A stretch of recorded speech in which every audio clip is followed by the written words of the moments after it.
Difference in them getting into the NC2A tournament. They have a great record, but they're going to have to win the rest of their regular season games. They only got 2 losses to Georgetown and Villanova, and they made it as an at-large entry 2 years ago, and they're in a running for it again this year, but they're going to have to win out. So that may be a bigger game for them than us. Charleston is ranked in the top 50 teams in this country, so they have a fine ball club, and just thinking ahead, if the fans are going to come to any one game, they really ought to come to that Charleston game. It ought to be a Lulu to see some fine basketball. As I said, the Lions like to score. They are outscoring their opponents by an average of 2.6 points per game. Mercer has been outscored by its opponents by 2.4. Now, right now, we got the starting lineups for Mercer. Dick?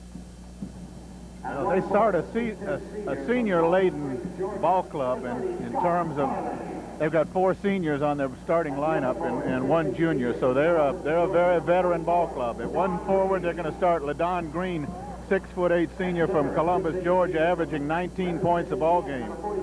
At the other forward, Scott Farley, 6'10" senior from Powder Springs, Georgia, averaging 11.6 points a game.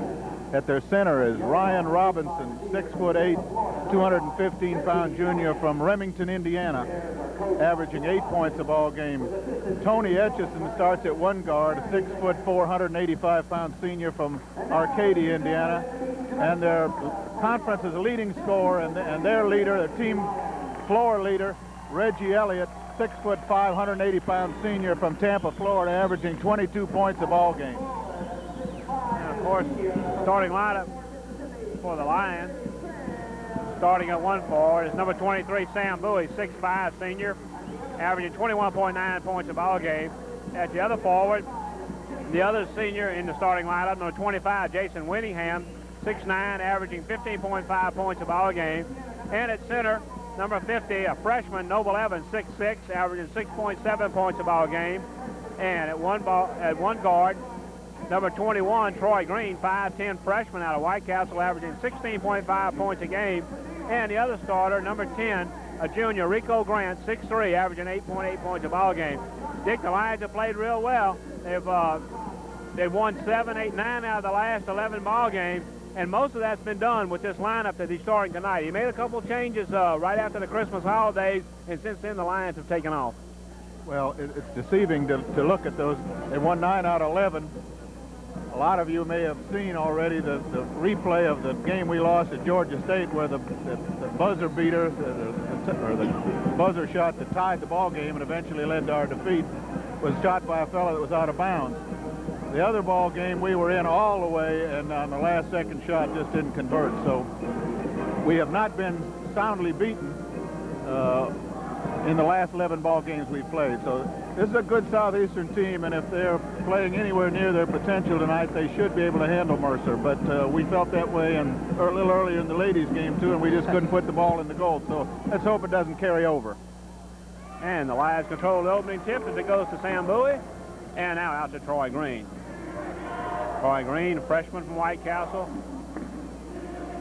directing the Lions offense. Sam Bowie puts up a 3-pointer to start the game. It's no good, and the ball is rebounded by Scott Farley, and Mercer will come up quickly. That's Reggie Elliott, conference's leading scorer. They double-team him out front, and his force of steal, Troy Green comes up with the errant pass. Green passes, he has his ball slipped away, and now long down-court pass. Shots put up and in by LaDon Green. As you said, it's this type of pace ball game, it should probably stay. There's Rico Grant, drives the baseline, flips it to Whittingham, driving in the lane, puts it up, misses it, and finally pulled down by Farley. Jason had this problem the other night. He was missing shots he normally makes. I hope that isn't going to be typical for him tonight. Lions get the steal again. Once again, it's Green. Sam Bowie. Bowie puts the shot up and in. Nice feed there from Troy. He wanted a spectacular early, but the pass was just a little bit off, and Sam had to make the best of it. Now, Lions doing some double teaming on their pressure. Right side. Ball is thrown away, batted out of bounds by the Lions. I think Southeastern will probably try to press these fellas as much as they can to keep Elliott from getting in his rhythm. Mercer will inbound the basketball. That's Farley. Robinson puts up a shot. It's good. Ryan Robinson hits it. 4-2 lead for Mercer early in the going. Troy Green sets the Lions offense. That's Bowie. Inside to Evans. Evans passes it off to Whittingham, who wasn't expecting a pass and lost it. He thought Evans was going to put the shot up. There's Elliott quickly down the court, drives the lane and runs in, and is called for a charge. Elliott fouled out of our last game, and it really helped Southeastern because he was getting on target and bombing his three-point play. He just kind of took over the ball game for them in terms of offense late in the game, but until he fouled out.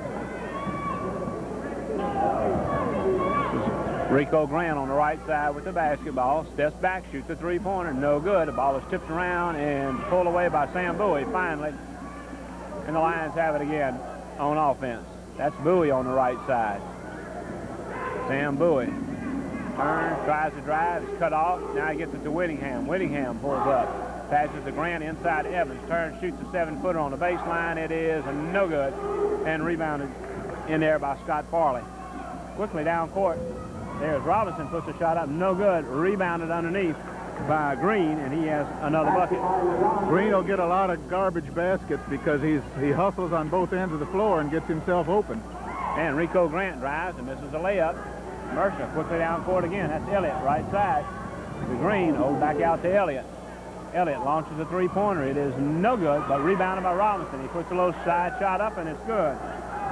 Ryan Robinson and Green have all split the 8 points. Mercer leads 8-2. There's Troy Green, puts up a long three-pointer, no good. Well, we're starting off with a cold shooting hand, and of course you don't want to let that go on too long. There's a pass to Elliott as he goes to the baseline, cut off. Pass inside to Farley. He drives and cannot put it up, and Evans comes down with the rebound. Quickly down the court, the Lions. This is Rico Grant. Troy Green left all alone for the three-point shot. It is good. Troy Green, one of the nation's leaders in three-point average per game, averaging over 3 three-pointers a ball game. And that's going to get better as he gets on his career. Quickly down court. Shots put up by Etchison, and he makes a three-pointer. He answers. And it's 11-5. Rico Grant down on the right side. Grant dribbles up, over to Bowie. Bowie, baseline, Whittingham puts up the 10-footer. It's good. Jason Whittingham. Southeastern in a full court pressure. Mercer will call a 20-second timeout. But just what everybody expected. A lot of pressure and a lot of up and down. A lot up and down, and Southeastern's going to have to get back a little faster because Mercer's getting down that court and getting a lot of 3-on-1s early in this game. Southeastern, we said, has won 9 of the last 11 ball games. The 2 losses, one by both on the road, one by 2 points, and the other one in overtime. And Southeastern with a win tonight can clinch his first winning season since the 84-85 Gulf Star Conference championship. Dick, so you know, quite a mark on where you want to go. They came in last year, won 12 ball games. This year they've stepped it up a notch and hope to get on the winning side of the ledger. Well, Southeastern's got the physical talent to win this conference. They just have not played the last 3 ball games, and they got tired in that last one. They just haven't played up their potential in 2 of them, but they've got the talent to win this conference. And with that conference championship and the conference tournament goes an automatic bid to the NCAA tournament. Evans fakes, but he's going to be called for walking inside. Noble Evans walks, and it'll be Mercer ball again. 11-7 ball game. Mercer again tries to break out pass. They get it to Elliott. Elliott has Bowie on him. Bowie's going to be called for the foul. You'll notice they're going to try to do that all night long till we stop them. They're going to throw those long passes, try to get behind our press defense. Mercer's coached by Bill Hodges, and Hodges gained his notoriety in the coaching ranks when he coached Larry Bird in Indiana State to the NCAA finals. The conference's leading scorer right here, and he's a fine shooter. He's also a good point guard. He can bring that ball down there and weave his way through a lot of traffic. They've also got the conference's leading rebounder in Scott Farley.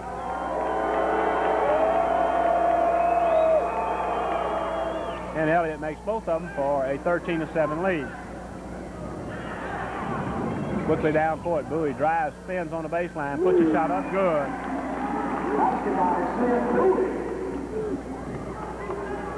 Jason Kay has gone in the ball game for the Lions. He's helping pressure in the backcourt. There's a long pass down, but Dale Green cannot save it. That's exactly what Southeastern is hoping for, that they're not going to be able to handle this press regularly. They'll get a few breakaway dunks, but they'll also throw the ball away a few times. Now Troy Green back with the basketball. 13-9 ball game. Whittingham top of the key. Right side to Glenn Charles, also a new player in the ball game. Bowie out front. Gets it to Whittingham. Whittingham has Elliott on him. Turns, spins on the baseline. Puts a shot up and good. It's a matchup the Lions to take any time. Troy Green steals the inbound pass. Turns, puts up the shot. No good. Elliott with the rebound. Another takeaway due to that pressure defense that Southeastern plays. Elliott dribbles right past Bowie. Puts a shot up. No good. Jason Kay with the rebound. Out quickly to Green. Green pulls up. Top of the key. Three-pointer. No good. And Whittingham saves it from going out of bounds to get the rebound. Puts up a shot from the baseline. No good. Glenn Charles there for the rebound. Nice vocal crowd here tonight watching this ball game. And the foul on the pressure by Troy Green, his first shot. And we have a timeout on the floor with the score 13-13. That last bucket tied the ball game. And just a reminder that tonight's ball game is brought to you by Dixie Mazda and Nissan Lincoln Mercury of Hammond. It's now the #1 new car sales leader in Hammond. At Dixie, our customers have purchased over 100 cars each month for the last 10 months, with over $3 million in RV inventory and over $2 million in used and program car inventory. Dixie Motors has an exceptional array of vehicles for you to choose from to meet your needs. And remember, Dixie Mazda and Nissan Lincoln Mercury is still the home of no rigmarole. Drop in soon at Dixie Motors in Hammond at the corner of North Morrison Boulevard and Church Street. And a part of our show tonight is also being brought to you by the law firm of Cash, Lewis, Moody, and Coudrain. Attorneys Rodney Cash, Alton Lewis, Chris Moody, and Andre Coudrain, with offices at 106 South Magnolia in Hammond, 542-6848. Some of your Southeastern boosters. And don't forget the Khaki Cabana, a popular eating place at 404 West Columbus Drive, right down from the University Center, has a special on for the days of SLU basketball game and the Crew of Omega Mardi Gras parade. On those days, from 2 p.m.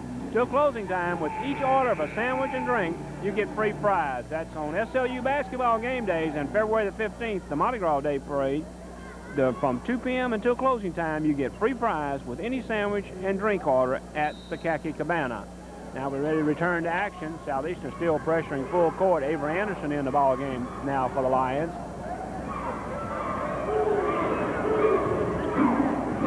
That's Tony Etchison with the basketball out front. Left side to Farley. Etchison. Right side to Green. Green spins, drives, and loses the ball out of bounds. Officials for tonight's ball game: Max Chauvin, John Heatley, and Jamie Jones. Grant down dribbling the basketball. Drives in closer, now backs it back out. Looking for somebody to break inside. There's Grant, drives in, dishes it inside to Whittingham, who puts it up and in, and a foul is going to be called. Whittingham now at 6 points. Nice feed there by Rico Grant. He's among the conference leaders in assists. Noble Evans getting ready to come back in the ball game for Whittingham. Rico is one of those ball players that would much rather pass the ball than he would shoot, and coaches had trouble getting him to take his open shots sometimes. But he's improving on that every ball game. And you can see early on Coach John Lyles with his 8-man rotation as he's getting a lot of his players in and out the ball game early. Gives this fast pressure offense and defense. You need to give the guys a breather once in a while, and they've gotten to this 8-man rotation. Driving down, Etchison has this shot blocked, and it's recovered by Anderson. Quickly down, there's Green on the left side. Drives around, passes to Evans. Evans goes up, and one shot is blocked and one is fouled. Nice work on the fast break there. They got a couple nice passes, got the shot, got fouled. Number 45, Kevin Skirka, his first team second. That foul was on Kevin Skirka, new player in the ball game, and now Evans goes to the free throw line. At the line, shooting 2 for the Lions. Rico's third in this league. He averages 6 assists a ball game. He almost had him another one there.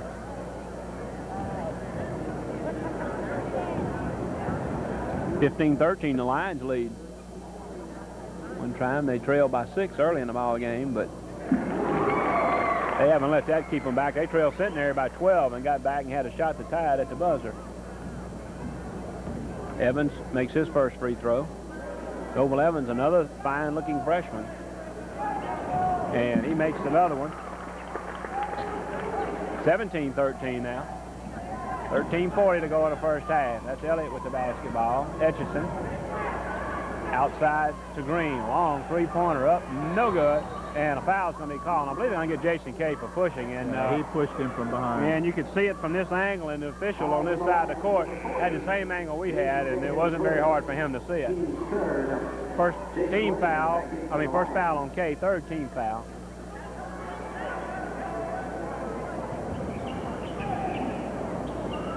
Inbound pass goes into Farley.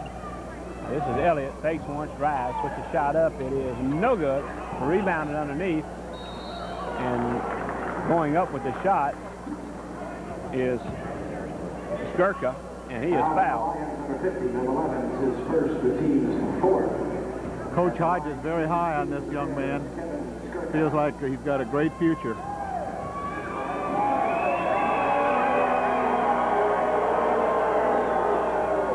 This is his first free throw. He's a 6'9" freshman out of Indiana.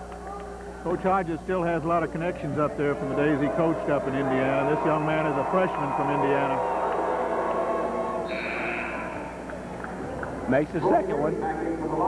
And it's 17-14 now. Lions back now with the original starting lineup on the floor. Green to Grant.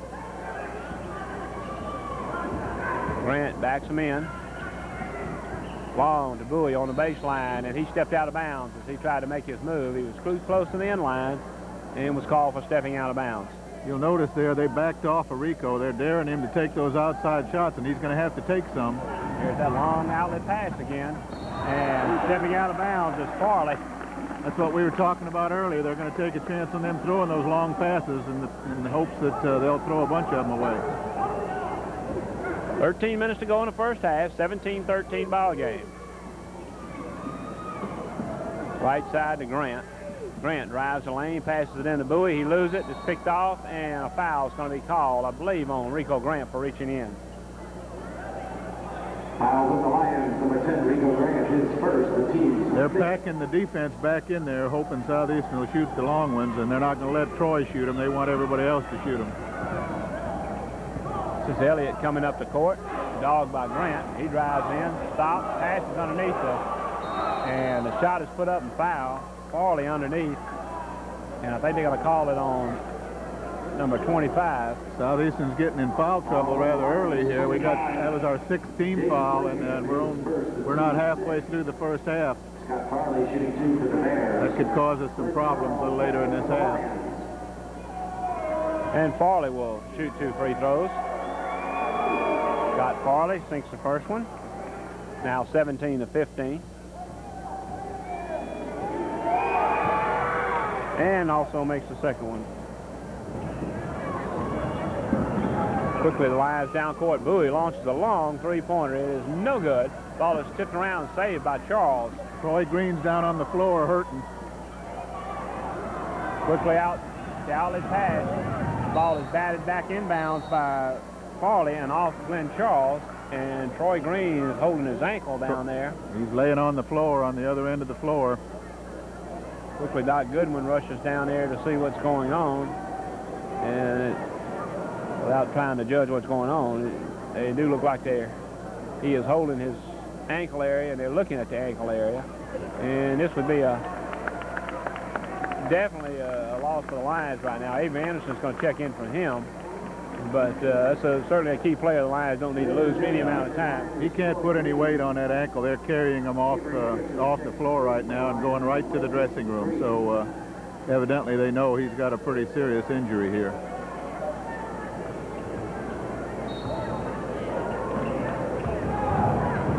Inbound pass to Elliott. He loses it on the baseline, but gets it off to Etchison, who puts a shot up and misses it, and Glenn Charles comes down with the rebound. Glenn Charles had a good ball game. Avery Anderson loses the ball to Etchison. Glenn Charles had a good ball game Thursday night, his best game of the season. Elliott drives, puts a shot up, no good. Rebounded by Evans, and I think they're going to call Circa for the foul, which would be his second. third on the Bears. And Southeastern will bring the ball back down the court. Kevin Skirka is second. He's third. Southeastern's going to have to adjust their offense without Troy in there. Sam Bowie with the basketball on the left wing. He's got Elliott on him. Into Winningham, inside turns, puts up the little jump hook. No good, in and out.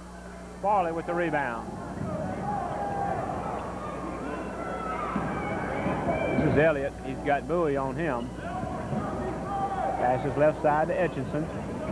To Circa. Circa fakes once, gets it back out. Right side, Farley. Farley pulls up, shoots a 10-footer. It's no good. Rebounded by Winningham.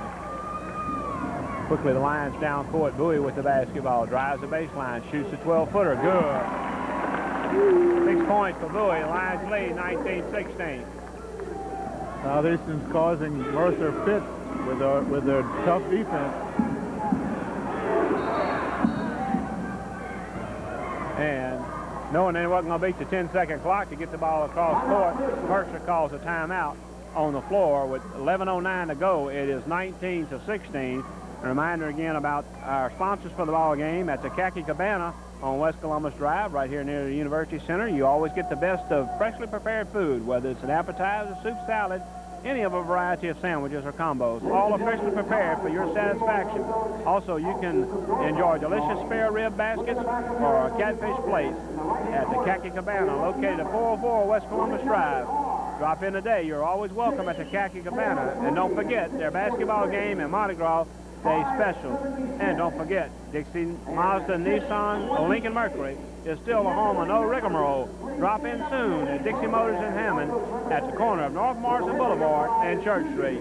And also a reminder that the law firm of Cash, Lewis, Moody, and Coudray are helping bring you tonight's ball game. Attorneys Rodney Cash, Alton Lewis, Chris Moody, and Andre Coudray with offices at 106 South Magnolia, 542-6848. Contact your Southeastern boosters, the law firm of Cash, Lewis, Moody, and Coudray. Dick? This is going to be a real test for Southeastern. This is the first real injury that we've had this year in that lineup since we started winning ball games. And so it's going to be an interesting night to see how well they adjust to the loss of Troy Green, one of our leading scorers, our second leading scorer. And it'll be a good test for some of the subs to get in there and take his place and continue that defensive as well as offensive effort that he provides. Mercer's made a change or two, and they're going to call Sam Bowie for just an incidental bump coming up the court, and that's going to be Sam's second foul here in the first half with 11 minutes to go. So now John Lyles faces a little decision. We can ill afford to lose both Sam and Troy. The worst thing about that is eventually they're going to put Reggie Elliott back in the ballgame. He's getting a breather now. Sam picks up his second foul, and he's not even guarding Elliott. 21. Etchison makes the first one. John Lyles is having a very, very vocal discussion with Max Chauvin, and Max the only one that's called a technical on him in this gym this year, and he's warning him right now.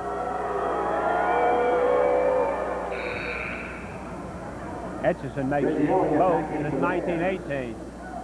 And now the Bears bring back Elliott. Gave him a quick breather. And now the Lions will come up offensively, still holding a 19-18 lead. There's Bowie on the left wing.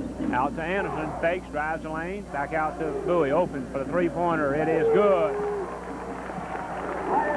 9 points for Bowie in the ballgame. The Lions lead 22-18.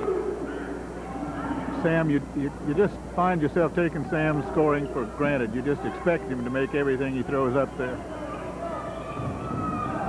Mercer working the basketball. That's Farley out front. Tries to pass inside, but right into the hands of Winningham. So gets it off to Anderson. Anderson pulls up to Winningham, to Bowie. Open, shoots the three-pointer. It is no good. Rebounded by Farley. Farley, quick outlet pass to Elliott. Elliott down the court. Lobs it underneath, and Winningham comes up with it. Just an errant pass. Now quickly down to Bowie. Bowie pulls up, fakes it. Now he gets it back outside. Right side, Charles drives inside to Whittingham, drives the baseline, but then passes it off to Anderson, who puts it up and in. Nice work by the Lions there. Real good teamwork. Three different guys could have forced up a shot at that time. They finally got it way underneath. Now, early in the year, you'd have seen perhaps somebody firing that ball sooner. They've really developed some patience and some teamwork. Elliott takes Bowie, drives the baseline, puts up the shot, no good. Rebound on the floor by Anderson, and they got to call it a 20-second timeout as he tried to avoid being tied up. And the Lions with a 24-18 lead will take a quick timeout. Reggie Elliott has been shooting lights out for most of the season, but so far tonight and last week at the same time, he had trouble getting off the ground. A lot of credit due to Southeastern's defense on it. If we can keep him from getting started tonight, it's going to be a big advantage for us. And right now, he's walking around with his head down a little bit because he hasn't been able to get off the ground. 9:36 to go in the first half. It's 24-18. Looks like they've been working on the ankle of Troy Green over there. I've seen him putting his shoe back on. That's a good sign, Dick. He's working on the table. I've been working on him over there. Looks like he's putting the shoe back on. Right now, the Lions with the basketball. That's Avery Anderson. He penetrates, dishes underneath, off the hands of Whittingham. And Mercer will come back on the attack. Lions continue with their full court pressure. As you said, Mercer trying a lot of those long touchdown passes, but most of them have been out of bounds. Quickly to Elliott. He'll come up the court. Elliott showing some frustration with his teammates out there. That's Robinson over to Farley. Back out to Shane Franks. And they're going to call a hold, probably on Anderson, I think it was, guarding Elliott. Anderson now has the duties of staying with Reggie Elliott, and will send Elliott to the line. He has not had a field goal in the first 10 minutes of the ball game. One of the pluses of having a fellow like Reggie Elliott that's as versatile as he is, he can play under, and you see they're posting him up now whenever he has a small man guarding him to try to get him to operate on a little smaller fella. At 6'5", he's bigger than most of our guards.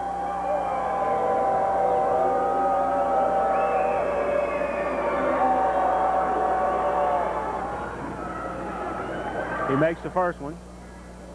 I was trying to see if he ranks anywhere in free throw shooting in the league. Yeah, he does. He's an 80% shooter. He's hit 3 out of 3 so far. Make it 4 for 4. It's 24-20. And the good news, Troy Green comes back in the ball game for the Lions. That's good news. He looked like he had a sprained ankle there pretty badly initially. He may give him more problems tomorrow and Monday after they've got a chance to take the tape and everything off of it. But right now, they've got him back in the playing condition. Rico Grant penetrates to Green, shoots a three-pointer, no good. Ball's tipped around, finally pulled down by Robinson. Franks now with the basketball. Farley drives the baseline, cut off. Robinson. Now they got Rico Grant trying to guard Elliott. There's a long shot put up by Franks, no good, into the hands of Bowie. Bowie with the basketball to Kay at the free throw line. Turns, shoots, rips it in there. Jason Kay. Jason Kay started early in the season and was all of a sudden put his the non-starting rotation, but he has really responded to that role. Jason likes that turnaround jump shot. He makes a large percentage of those. Franks puts up a shot, misses everything. Rico Grant now with the basketball, hustling down the court, drives in, tries to get it to Bowie underneath, and a foul's going to be called on the Bears. Be their fourth to be a non-shooting foul on the pass. And Ryan Robinson picks up the foul. That's his first.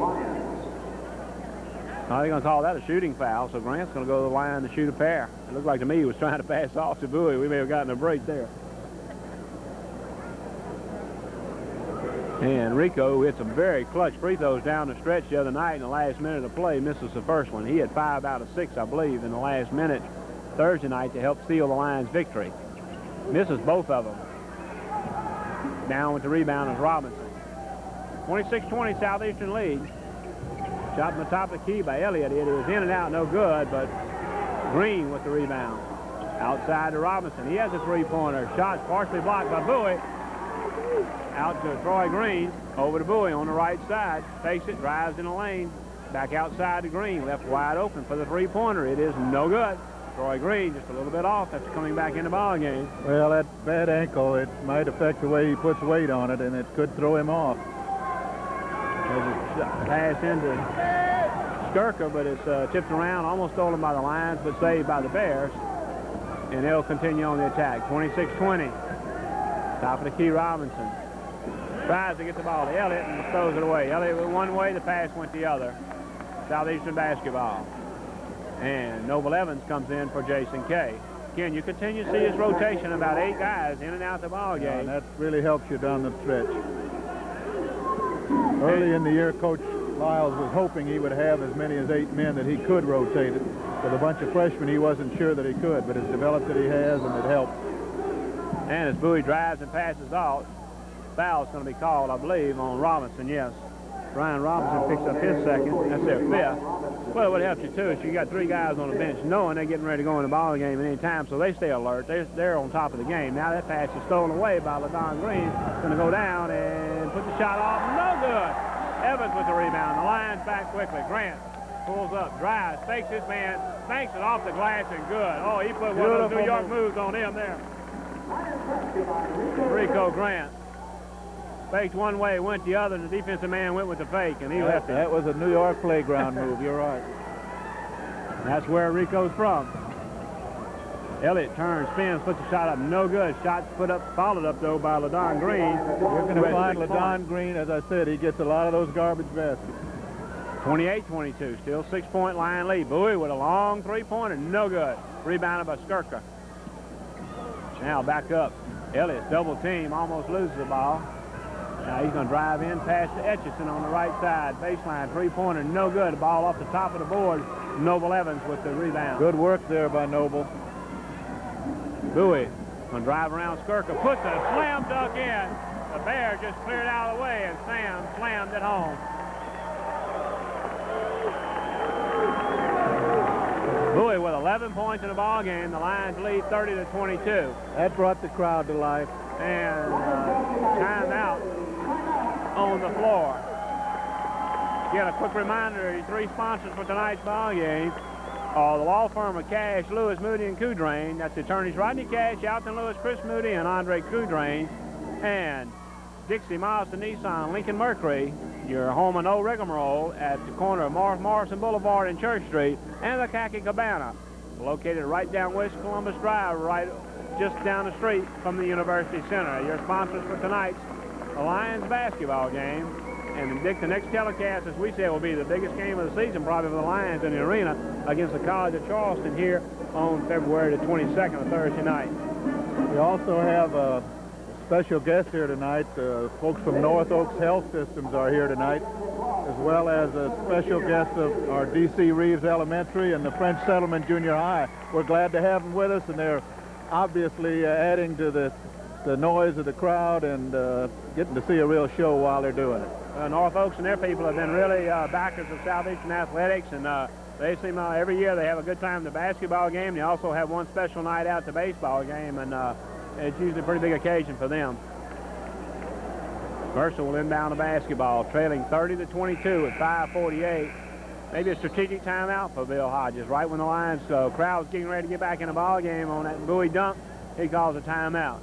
Now Reggie Elliott comes up with the basketball.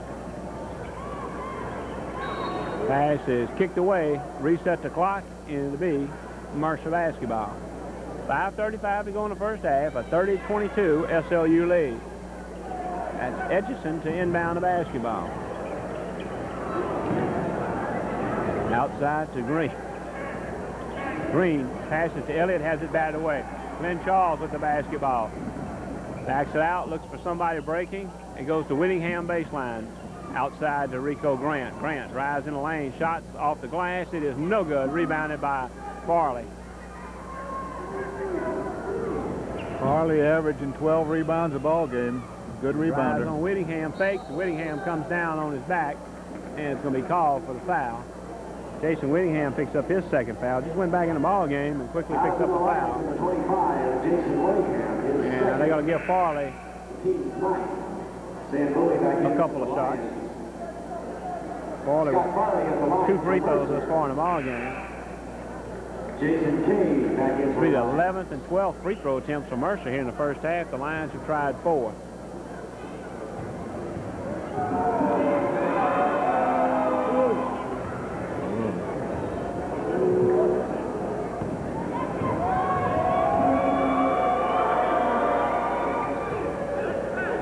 Southeastern hitting about 45% of their shots right now, compared to Mercer's 25%. Farley makes both of them. Right side, Glenn Charles puts up the 3-pointer. No good. Rebounded, tipped around, and finally pulled down by Skirker. 30-24 Southeastern lead. Outside, LaDon Green puts up a 3-pointer, almost misses everything. Ball is tipped away, saved by Mercer finally to get to Skirker in the lane, pulls up, shoots a 12-footer, no good. Rebounded by... They're just out hustling us down there right now. And he's getting second and third shots right now, keeping them in the ball game in a 30-24 game. They've got 21 rebounds to our 17 right now. And LaDon Green goes in, goes up for the shot, and a foul is going to be called underneath. I think it's going to be called on Jason Kay. That's his second foul. And this will send... Mercer shooting 9 out of 10 free throws right now, 90% at the line. Skirker with a pair of free throws. Excuse me, I'm sorry, it's Green, LaDon Green. Makes his first one. He has 7 points in the ball game. 30-25. And makes them both. And Dick, for as fast-paced this ball game is going to probably be for that type of ball game, a low-scoring first half. Yeah. That's Troy Green outside with the basketball. The Bowie, top of the key. Charles in the lane. Pulls up, has it slapped away, gets it back, puts a shot up, no good, tips around, and finally pulled down by Farley. And you can see why he's one of the conference's leading rebounders. Yeah, he's having a good night tonight on the boards, as is LaDon Green. And Reggie Elliott answers Sam Bowie, was coming back with a slam dunk. That's his first one of the game. Glenn Charles goes in, has this shot blocked out of bounds, and a few of the band members get into the contest the hard way. Took out 2 saxophones there. Yeah, take them half the night. Later on, they're going to be playing one song, and 2 guys are going to be playing another one. That's right. None of them will be on the same sheet music. Lions will inbound the basketball on their end. Green gets it into Rico Grant. Lions now going without both Bowie and Winningham. They get the ball into Evans on the baseline. Turns, fakes, puts a shot up, no good, but a foul is going to be called. You know, all year long, Southeastern's been having a problem about the last 5 minutes of the half of letting teams come back and catch them. And we seem to be experiencing a little of that right now. Scott Farley with the foul. Noble Evans goes to the line. He has 2 points, both of those free throws here in the half. Misses this one. Noble's a 41% free throw shooter. He's one of our worst free throw shooters, and he just hasn't got the form that he feels comfortable with yet, I guess. And he makes that one. But really, as you mentioned in an earlier ball game, Dick, not the worst looking free throw shooters in a sense of form as you would, look for a 41% free throw shooter. Right, he doesn't look like Shaquille O'Neal shooting it. There's a pass inside. Green gets it and puts it up and in. There's another one of his garbage baskets. That's how he gets 19 points a ball game. Glenn Charles had him fronted and just could not quite get to the pass, and they got it over Charles and into Green. There's Rico Grant into Jason Kay in the lane. Turns around, an easy 4-footer. Jason loves that shot. He likes it from right out about there every time. But a nice pass from Rico Grant to get it to him as he broke into the lane. There's Etchison with Troy Green on him. And you can see Troy favoring that ankle just a little bit out there. Farley, Elliott left alone. Shoots a 3-pointer, good. We can't leave that man alone like that. He'll eat our lunch. And it's 33-33 tie ball game. Green, he'll has his 3-pointer partially blocked. Ball's on the floor, and Charles comes up with it, but his foot's on the end line. Well, Mercer's come back to tie us up here. And looking right now like the better basketball team.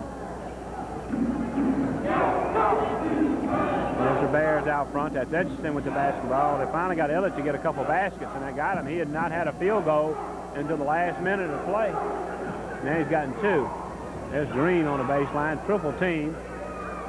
Back to Green on the baseline, puts up a three-pointer. It is no good. Ball is tipped around and finally recovered by Jason Kay. Gets it out to Rico Grant. Grant drives, stops, puts up a 10-footer, good. Quick pass down to Elliott. He drives in, loses the ball. Lions come back up with Troy Green on the attack. Southeastern leading by 2. Green drives the lane, tries to pass it to Grant, and the ball is tipped away. You'll notice Elliott's walking back up the floor. He is, when things don't go Reggie's way, he's not the best. Guy doesn't have the best disposition about it. Let me put it that way. Lions will inbound the basketball. Bowie back in the ball game, replacing Grant. Inlet pass to Evans, to Bowie, left all alone. Back out to Bowie. They're going to leave him alone again. He's going to shoot it again. This time he makes it. 14 points for Sam Bowie. Lions back up to a 5-point lead, 38-33. Pass down to Don Green. Nice pass, and Green puts it up and in. He's kept them going. He's got 12 points here in the half himself. He'll get his points if we don't stay with him, because he hustles all the time. 38-35. Another shot by Bowie. This one's no good, but Evans is there for the rebound. Puts the shot up. It's good. Noble Evans. Quickly, Elliott all the way down the court, puts the shot up, and it's going to count, and Glenn Charles is going to get called for the foul from behind. Elliott went right past Troy Green. He just hurt him too bad. He's walking off the floor to go back and get taped again.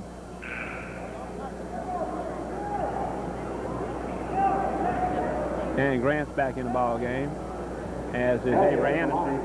And Elliott goes to the line. All of a sudden, 11 points for Reggie Elliott, who was a silent non-factor for a while. Reggie's going to get his points. He's kind of like Sam Bowie. They're both, they're going to get their points. And Evans with another rebound. They lose the ball to Etchison. And it's called Etchison for walking. Oh, a nice strong rebound from Noble Evans, and he's getting a little bit better and better in that department too.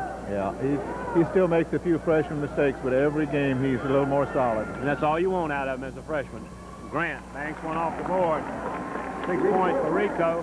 Lions lead 42-37. Just under a minute to play here in the first half. Quickly down court. Pass over on the right side to Edgerton. Edgerton back to the left side. Farley comes in, shoots over. Finally rebounded by Jason Kay. Grant behind the back. He's going to alley-oop it to Bowie, and Bowie loses it. You can see that one coming all the way. Looked like Sam might have gotten fouled there. He didn't get his hands good on the ball well. Pass inside and putting the ball up and in is Ryan Robinson. It's 42-39. No shot clock in effect. We wind down to the last 20 seconds of play. The Lions will work it down for the last shot and go in with the lead here at the half. That's Avery Anderson out front. He gets it over to Grant. 10 seconds to go. Anderson, he'll put up a three-pointer and way off, no good, and it'll give Mercer a chance with 5 seconds to go. Quick pass. Etchison puts a shot up. Nothing counts. And Southeastern will walk off at the half, leading 42-39. Dick? Well, I think the first half went pretty much according to script. We kind of figured it would be a relatively high-scoring game, and it is with a 42-39 halftime score. Southeastern's defense, again, has forced a lot of turnovers on the part of Mercer. However, we've had a number of turnovers ourselves. It's hard to tell how much Troy Green's absence is going to affect us. We didn't get much scoring out of him this first half, but others have come in to take his place. So right now we're about where you might figure this game would be, with an excellent half yet to come, and it'll be more of the same, I'm sure. Here's your unofficial point totals in the first half. As we read the point totals, you get to watch the Lioness perform. Leading the way for Mercer was LaDon Green with 12 points. Reggie Elliott had 11. Tony Etchison had 5. Scott Farley had 4. Ryan Robinson 6. And Kevin Skirker with 1. For Southeastern Lions, they were led in the first half by Sam Bowie, who had 14 points. Rico Grant had 6. Glenn Charles had 2. Avery Anderson had 2. Troy Green had 3. Jason Whittingham had 6. Jason Kay had 4. And Noble Evans had 5. The Lions leading 42-39 here in the first half. We'll remind you here in the first half that the Lions are game tonight is being sponsored by the Khaki Cabana, a popular eating place at 404 West Columbus Drive, and as a special for the days of the SLU basketball games and the crew of Omega Mardi Gras parade. On those days from 2 p.m. till closing time, with each order of sandwich and a drink, you get free fries. That's on SLU basketball game days and February the 15th, the Mardi Gras parade day. From 2 p.m. till closing time, you get free fries with any sandwich and drink order at the Khaki Cabana. And don't forget, Dixie Mazda Nissan Lincoln Mercury of Hammond is now the #1 new car sales leader in Hammond at Dixie. Our customers have purchased over 100 cars each month for the last 10 months. And with over $3 million in RV inventory and over $2 million in used and program car inventory, Dixie Motors has an exceptional array of vehicles for you to choose from to meet your needs. Remember, Dixie Mazda Nissan Lincoln Mercury is still the home of no rigmarole. Drop in soon at Dixie Motors in Hammond at the corner of North Morrison Boulevard and Church Street. And this part of our TV show and basketball game is being brought to you by the firm of Cash, Lewis, Moody, and Coudrain. Attorneys Rodney Cash, Alton Lewis, Chris Moody, and Andre Coudrain, with offices at 106 South Magnolia in Hammond, 542-6848, your Southeastern Boosters. And now we'll watch some of the North Oaks people go through halftime activities here at Southeastern with some competition. We now turn our attention to one of the Southeastern Vice Presidents, Dr. Randy Moffitt, to talk about some of the going-ons here at Southeastern. Randy, a lot of things taking place. New administration took over this summer, and a lot of exciting things happening here at Southeastern. Well, that's true, Larry. Dr. Clausen came in July. She's made a real change, I think, in her leadership style at the university. She's very out front in terms of working with the community, working with area leaders, working with the legislators, and I think she sees her primary mission is to get the needs of Southeastern out front to the persons that can help us meet those needs. Randy, what are some of the major things right now? I would say, let's talk, one of the biggest things right now, we won't get into a lot of detail, but probably the thing probably concerns a lot of people now that came in the paper a couple of weeks ago is the degree, the scrutiny of the degree programs. That, you know, where Southeastern sit in this and what type of effect you think that it'll have on Southeastern, especially some of its key programs that were mentioned. Well, Larry, that's a part of the review that the Board of Regents has in terms of duplicated programs. About 2 years ago, they looked at low completers, number of students that you had majoring in programs, and all the universities across the state lost some degrees and degree programs, and Southeastern did. What they're looking at now, in essence, is kind of by areas. You would look at us, say LSU, Southern, and UNO, and look at what degrees are duplicated in those areas, and the whole intent is to look at a cutback. Where we are at this point is the deans and the department heads working with Dr. Zachary have put together a very detailed written program to defend our programs. That has been submitted. It's being reviewed right now by out-of-state consultants.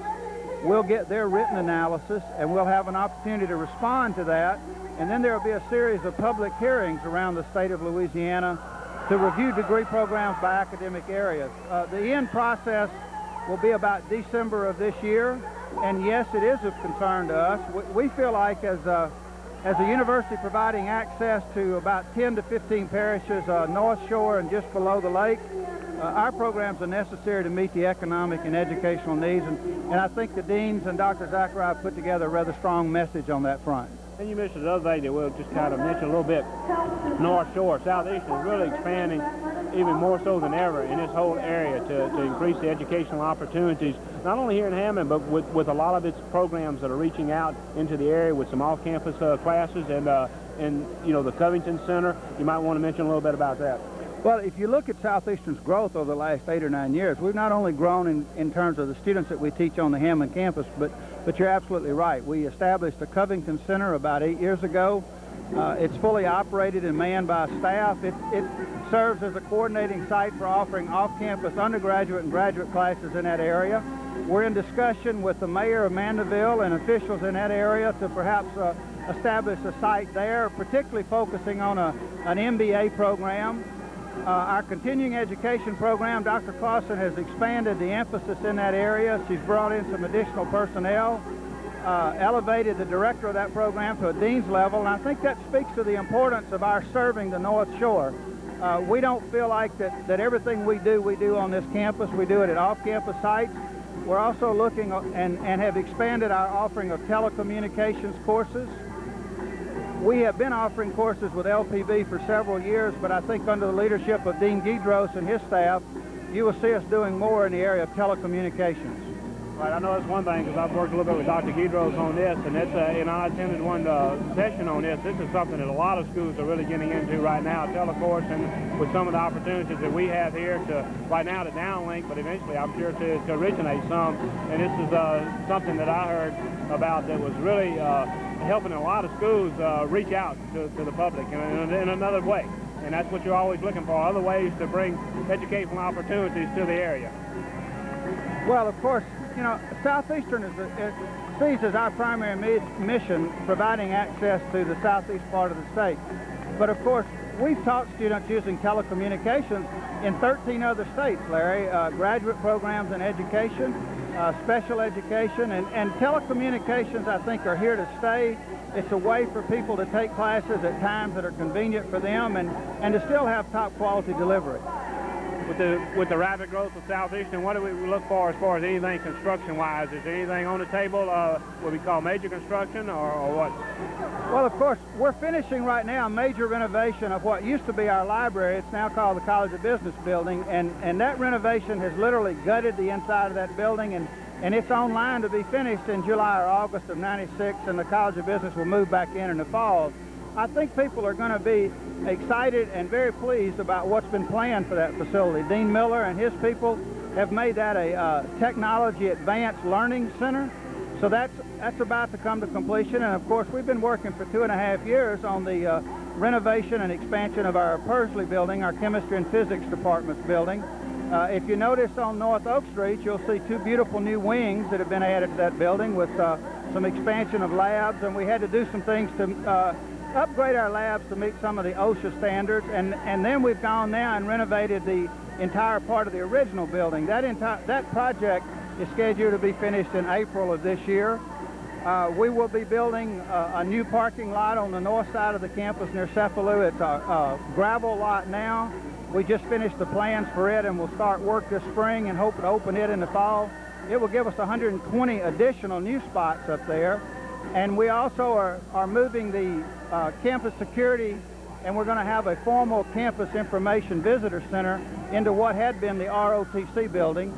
And we have just started. In fact, if you've noticed it this week, they've begun to stake it and prepare the site. We'll build a new entrance there off of the 5-lane Columbus that'll come into that information center. It's called Sycamore Street Extension, and we're planning a beautiful new entrance gate there.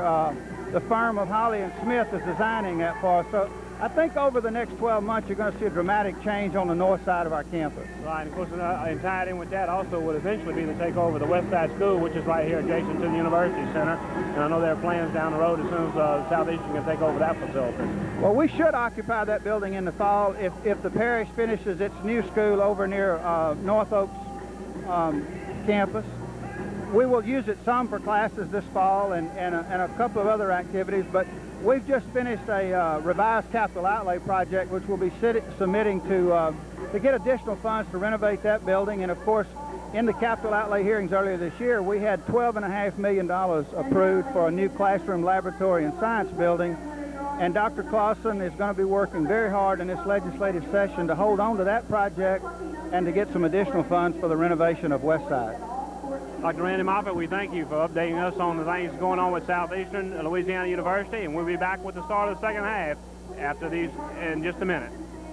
For the start of the second half, we want to remind you again that tonight's ball game is being brought to you by the law firm of Cash, Lewis, Moody, and Coudrain. Attorneys Rodney Cash, Alton Lewis, Chris Moody, and Andre Coudrain, with offices at 106 South Magnolia. Don't forget also Dixie Mazda, Nissan, Lincoln Mercury of Hammond at Dixie Motors in Hammond at the corner of North Morrison Boulevard and Church Street, and the Khaki Cabana located on Columbus Drive right near the University Center. And as we start the second half, Southeastern holding a 40-32 advantage at the intermission. We've got a few other scores here too, Larry. College of Charleston continues their winning ways, or at least so far in the ball game they have. They're in the second half, leading Stetson 64-56. University of Central Florida leading Campbell 49-45 in the second half, and Florida International leading Florida Atlantic 62-55 with 2 minutes left in the second half. And Mercer will have the basketball to start the second half of play. And the Lions' next home ball game is not until January 22nd. February 22nd when they face College of Charleston. Ball's inside the green. He puts shot, misses, quick outlet pass to Rico Grant all the way down the floor, lays it up and in. Good outlet pass by Noble Evans too after getting that rebound. The Lions score quickly, start the second half. Pass on the baseline. Farley turns, puts a shot up, no good. Outlet pass again to Grant. Rico Grant down the floor, pulls up, shoots a 10-footer, no good this time. And Robinson down with the rebound. Grant kept looking out of the corner of his eye for Sam Bowie breaking to the basket. And Robinson just comes up and forgot to say may I as he took a little giant step. It's important that Southeastern come out here fast and start building their lead, because that first 5 minutes of the second half is always telltale to a team. You don't want to start off slow. Bowie pulls up, hits Whittingham. Whittingham back outside to Bowie, puts up the three-pointer. It's good. Sam Bowie, 17 points in the ball game. Lions lead 47-39. You can see Troy Green's back on the floor. Not full strength, but he looks better than he did that last part of the first half. Well, that's a good sign, especially after sitting out for 15 minutes and not being on that ankle. Long shot by Elliott, in and out, no good. Whittingham with the rebound, quickly off to Green. Green down. He'll pull up to Bowie, top of the key. Decides not to shoot. Pass to Evans in the free throw lane. Shoots and good. Noble Evans. Another assist for Rico Grant. Southeastern's looking very sharp right now, and so Mercer going to call a timeout. Lions have a 7-point run to start the second half, and Mercer with a quick 20-second timeout. And you've seen the Lions really come out storming more defensively, because they've not let Mercer get anything going offensively. Well, they've been hitting those defensive boards. They only got one shot each time down the floor, and not a good shot. So Southeastern comes back down the floor and is getting good shots, and that makes a big difference. And for the Mardi Gras festivities here at the University Center, free throws and going out, but that's every ball game, not just at Mardi Gras time. That's your SLU cheerleaders. Toss out Goody's doing out the course of the timeout. And Mercer will inbound the basketball as we come out of this abbreviated timeout.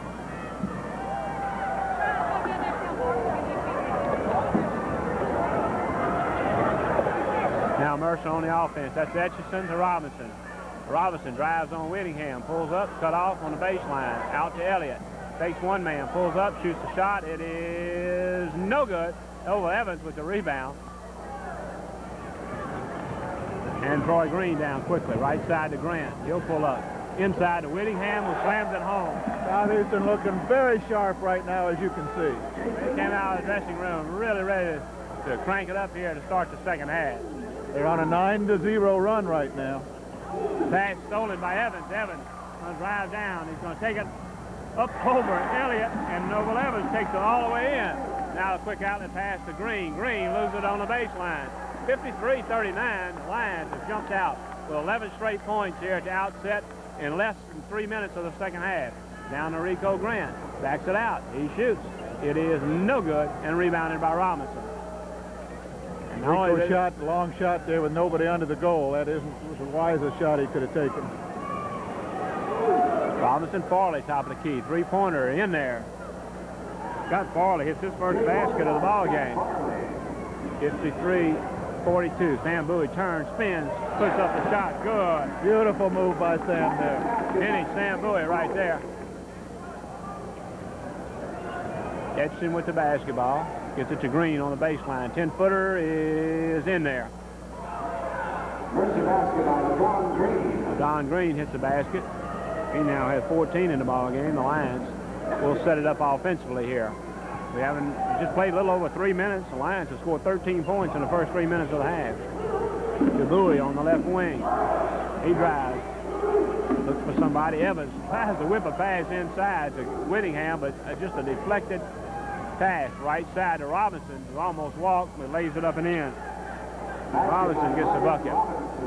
Southeastern doesn't want to get careless here, and so Coach Lyles is going to call a timeout. Sees a little careless play in there last 2 times down the floor. Came out surging to start the second half, scored 11 straight points, and then, as you said, he just wants to make sure they don't get careless and they continue to do, what they did the first 3 minutes. 55-46 lead for the Lions, 16-23 to go in this ball game. And with each win, the Lions come a little bit closer to solidifying that #1 seed for the TAC tournament. And, of course, that's going to be very important. Well, we got to play them one at a time, as Coach Lyles says all the time, and we cannot afford a loss at home. So it's important we play well the rest of this half and our final 2 home games. We're kind of in control of our own destiny here. We've got it now, and all we can do is lose it. Now Southeastern with the basket. Green launched a long 3-pointer, and that's no good. Doesn't even draw iron. And I don't believe that's what they set up on the 22nd timeout. No, I don't think so. I have a feeling that ankle is bothering Troy from the shooting standpoint as much as it might be from a running standpoint. This is Etchison, passes on the baseline. The ball is lost, picked up by Bowie. Bowie down the court quickly. Now he's going to drive. Whittingham shoots from the free throw line. He makes it. That was a nice feed by Sam there. It was a very unselfish pass. 57-46. Whittingham hits one from where he's had a lot of trouble lately, free throw line. There's Green, outside, right side to Elliott. He fakes, pulls up, he'll shoot the 3. It is off the mark, tipped up and in by Scott Farley. Basket by Scott Farley. Pass down to Rico Grant, 1-on-5, pulls up, shoots an off-balance shot, and Whittingham knifes through 5 Mercer players to get the rebound. Out to Bowie for the 3-pointer, no good, or rebounded by Green. There's Farley in the green, driving on the baseline, off-balance shot, and Noble Evans with another strong rebound. He's going to be close to double digits in that figure. Sam Bowie left alone, open 3-pointer, no good again. As the Mercer Bears will come back, Southeastern leading 57-48.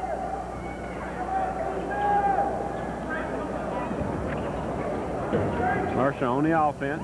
That's Green. Passes in the lane to Robinson. Puts up a short shot. No good. Rebounded this time by Whittingham. Noble Evans, I was looking for as a pass into Whittingham. This shot is partially blocked. And now Mercer will come back. 3-on-1. Elliott in the middle. Left side to Green. Green lays it up. Backhanded. And it's good. He's got 2 baskets. 57-50. Lions getting ready to come in with 3 substitutes. Coach Lyle's a little upset with the Lions' lackluster play the last few times down the floor. Pass to Whittingham on the baseline. That one goes in and out. Mercer will come back. 7-point line lead. Pass down to Farley. Drives the baseline and up and in. They're going to call Noble Evans for the foul. And the Bears come roaring back. Southeastern just gotten a little sluggish here, and it's starting to show up in the scoreboard. First foul of the second half. That's on Noble Evans. And Scott Farley will go to the line to shoot 1. Scott Farley has come out with 7 points here in the second half. He's keeping them alive. Lions sit down. Whittingham and Evans and Green. Farley's rebound shot is no good. Jason Kay with the rebound. Avery Anderson in the ball game. Left side to Bowie. Bowie drives baseline. Stops, shoots 7. Good. And Bowie in the offensive spark for the Lions tonight. Shot comes back on the defensive end and blocks Tony Etchison's shot out of bounds. And on the court we have a timeout as Sam Bowie hustles on one end, gets the points, goes to the other end, and makes a nice block.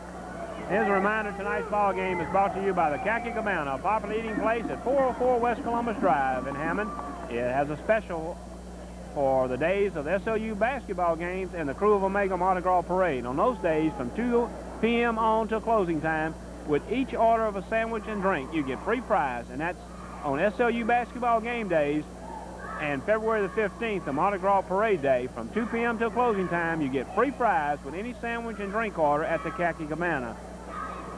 Dixie Mazda, Nissan, Lincoln Mercury of Hammond is now the #1 new car sales leader in Hammond. At Dixie, our customers have purchased over 100 cars each month for the last 10 months. With over $3 million in RV inventory and over $2 million in used and program car inventory, Dixie Motors has an exceptional array of vehicles for you to choose from to meet your needs. Remember, Dixie Mazda, Nissan, Lincoln Mercury is still the home of no rigmarole. Drop in soon at Dixie Motors in Hammond at the corner of North Morrison Boulevard and Church Street. And the ball game tonight is also being brought to you by the law firm of Cash, Lewis, Moody, and Coudrain. Attorneys Rodney Cash, Alton Lewis, Chris Moody, and Andre Coudrain, with offices at 106 South Magnolia in Hammond, 542-6848. Cash, Lewis, Moody, and Coudrain, and Mercer will inbound the basketball, trailing by 7, 59-52. They get it into Farley.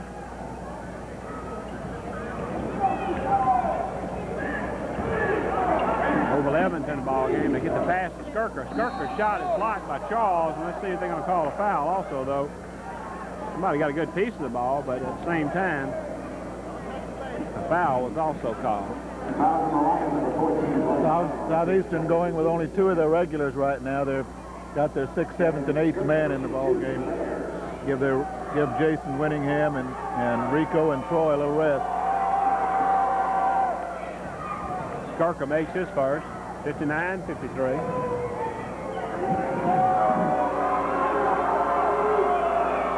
And makes both of them.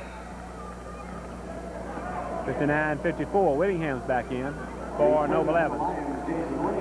13:38 to play here in the ball game. The Lions leading by 5. They've let Mercer creep back into this game now. They did that the other night against Georgia State, too. Had a lead of double figures throughout the second half, and before they knew it, they were having a tough time. Rico Grant with a good pass inside to Jason Kay, and he is fouled as he tries to put up a shot. He'll go to the line to shoot 2. Fouls on the Bears. Number 45, Kevin Skirker, his 3rd team's And fouls on Skirker. Only the first foul on the Bears here. They played almost 6.5 minutes, and that's their first foul. But Jason Kay will shoot 2. Jason Kay to shoot 2.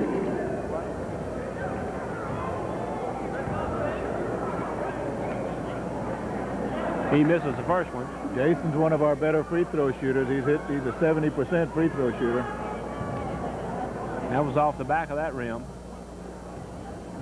See Troy Green over there on Doc Goodwin's table again, getting 10-2 on his ankle. Kay makes the second one. Avery Anderson on inbound pass, steals it away. Whittingham finally comes up with a loose ball and puts it up and in.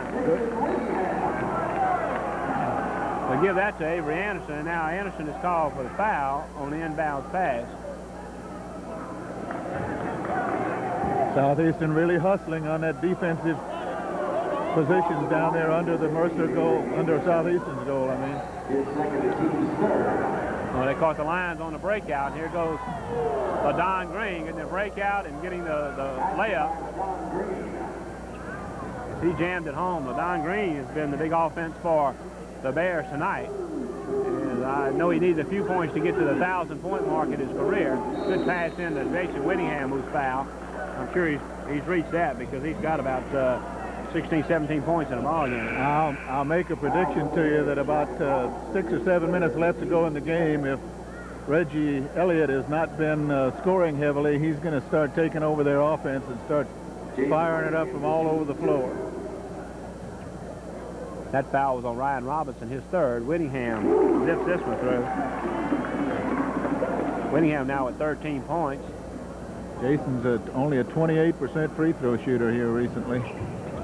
And 1 out of 2. Lions lead 63-56.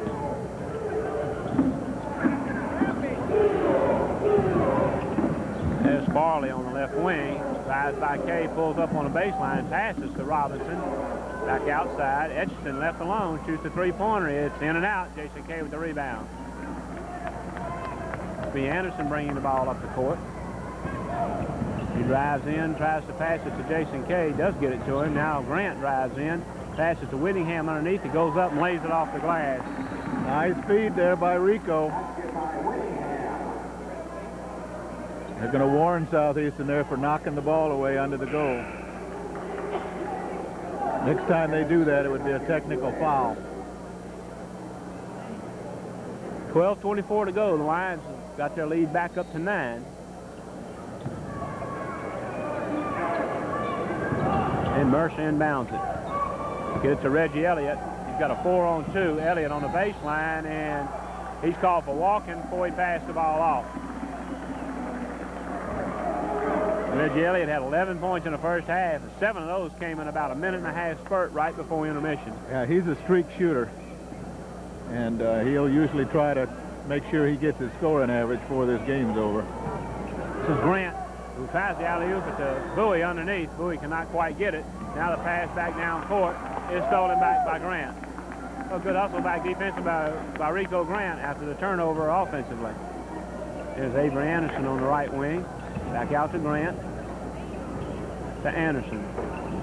Pulls up, shoots a 10-footer. It is no good, and a foul is going to be called. And that's going to be called on LaDon Green. That's his first. There's 44. LaDon Green is first. The team's third. And this will send Avery Anderson to the free throw line to shoot a couple. Avery is our leading free throw shooter. Avery Anderson to shoot 2. About 84% this year. Makes the first one. Lions leads back up to 10 again.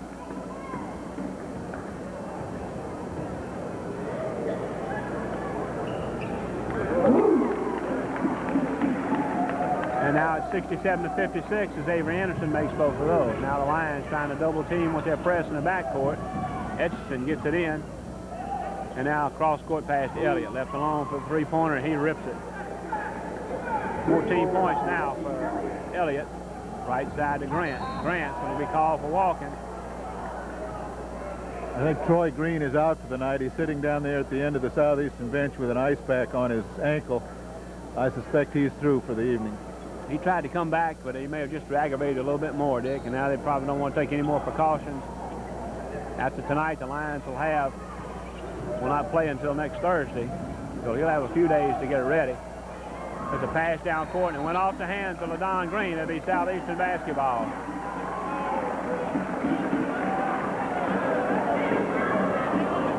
One official asking, LaDon Green doesn't think it went off his hand, but I tell you from this angle, it also looked like it barely tipped off his fingertip. Yeah, it looked like he hit it. He isn't going to act like it did, though. They're backing Shoot it, off Rico. They're backing off of him. Right side to Anderson. Anderson pulls up, drives in the lane, dishes it inside to Bowie, goes up, and he's fouled. Lions doing a good job of penetrating and then getting the ball in a little bit closer. Foul on the Bears, number 45, Kevin Skirka. The only way Rico's going to build his confidence in that shot is to take it. When they're giving you that shot inside the three-point line, it's almost difficult not to take it. But Rico finds a way to get the ball in there to somebody else, and he's very good at it. Right. And here's Sam Bowie with 21 points already in the ball game. The Lions lead by 8. He makes it 9. Sam's got his average already.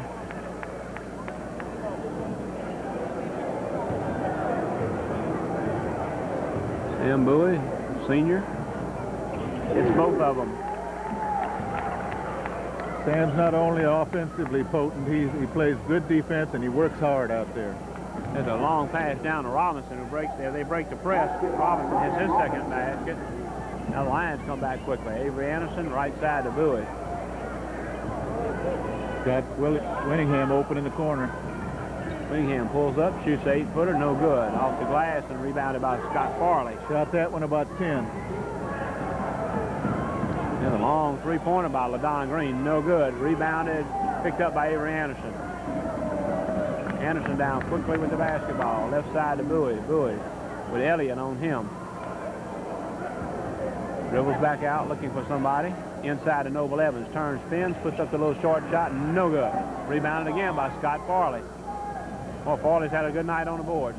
Now Elliott pulls up, shoots a 15-footer, good. Basket by Reggie Elliott. Elliott with another basket. It's 69-63. This is what Reggie generally does. He's had their last 2 baskets here. He comes on strong in that last half. Glenn Charles with the basketball. Bowie inside to Charles in the lane. He'll back it outside. Lions reset the offense with Sam Bowie. Out to Anderson. Anderson tries to penetrate to Whittingham. Whittingham loses it and it's picked up by Elliott.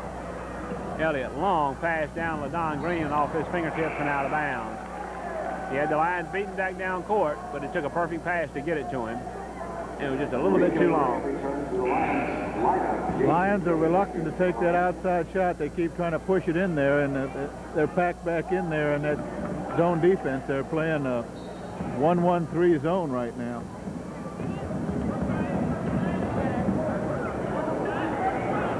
Southeastern back on the offense. They get Glenn Charles on the right side, to Jason Kay on the baseline, back out to Charles. He drives and penetrates, has the ball almost thrown away. Now Grant in the lane, puts a shot up, no good, but somebody's going to be called for grabbing him on the arm as he penetrated in there. I believe that's Etchison's going to get the foul, which will be his first. And Rico Grant will go to shoot 2. Rico's got a 74% shooting average and has been very good in the late parts of the ball game. He shoots better the last half than under pressure than he does the first half generally. He missed 2 in the first half. This is another one. So Grant, who had 5 clutch free throws, I guess, in the last minute Thursday night. And the Lions held off Georgia State. He misses both of them again. So he's had 2 trips to the line. He's 0 for 4. Free throws are just eat us up. We just haven't gotten our stride on free throws. Now Elliott drives the baseline, puts a shot up over Kay. It's good. Bucket's going to count, and the foul is going to be called on Jason Kay. Basket's good by Elliott. 6 points in a row by Elliott. He's coming on strong like he usually does. Fine ball player. Whittingham back in for the Lions. He's played all 3 positions tonight. He played point guard, he's played forward, and he's played in the post.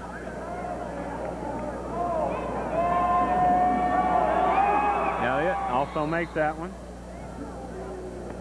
And we have a timeout on the floor. Quick reminder, tonight's ball game is being brought to you by the law firm of Cash, Lewis, Moody, and Coudrain, with offices at 106 South Magnolia Street in Hammond. Also by Dixie Milestone Nissan Lincoln Mercury at the corner of North Morrison Boulevard and Church Street, and the Khaki Cabana, located on West Columbus Drive, just down the street from the University Center. And Dick, look at the Lions' forthcoming schedule for their next few ball games. After tonight, they hit the road for 2 games, and one which will be very, very critical in the sense of Sanford, because the Lions could just about clinch the #1 seed when they go to Sanford if they could win that ball game. Yeah, if they can beat Sanford, it's not likely that any team is going to go undefeated, with the exception of College of Charleston, who has a chance to do it. But Sanford may not lose another ball game. Centenary is very likely to, and Southeastern just cannot afford to lose any ball game but that Sanford game, because there's a good chance that College of Charleston could beat Southeastern, even though it's a home game here. So we can't afford to lose tonight or any of our other home games unless we beat Sanford.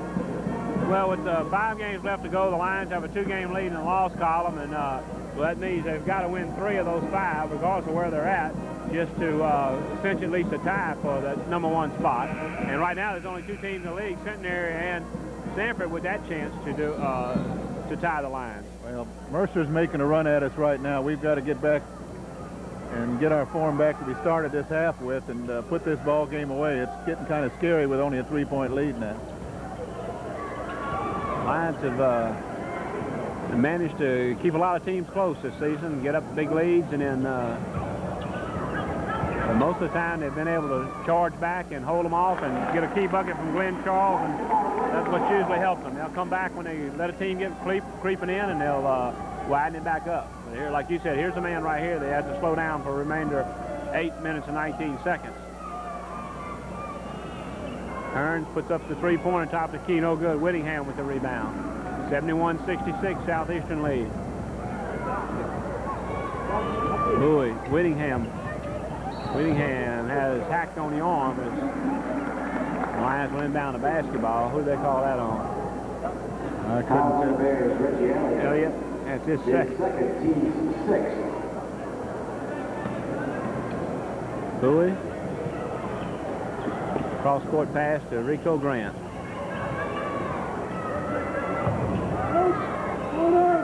Grant, ball above his head, looking for somebody. Out to Grant, left open. Puts a shot up, no good. Bowie high for the rebound. Puts the shot back up, no good. Rebounded finally underneath by Ryan Robinson. Mercer back on the attack. 5-point Southeastern lead, and they're going to call a foul. I think on one of the Lions, huh? 40. Jason Kay, and that's his 4th foul. Foul on the line, number 40, Jason Kay, is 4th, team's 5th. Each team. And so Mercer will inbound the basketball again.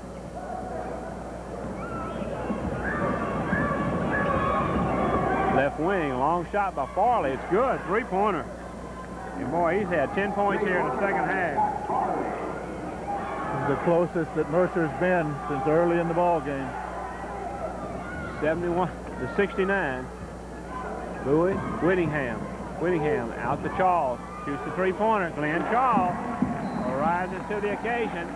And Southeastern's going to call a timeout. Dick? Coach Lyles wants to talk a little strategy over there, so he called a timeout. Probably a good time to. With 7 minutes, we're coming down to the tough part of the ball game here, where you either make it or break it. And so Coach Lyles is conversing with his team and probably planning on what kind of offensive strategy they'll use for the rest of the ball game.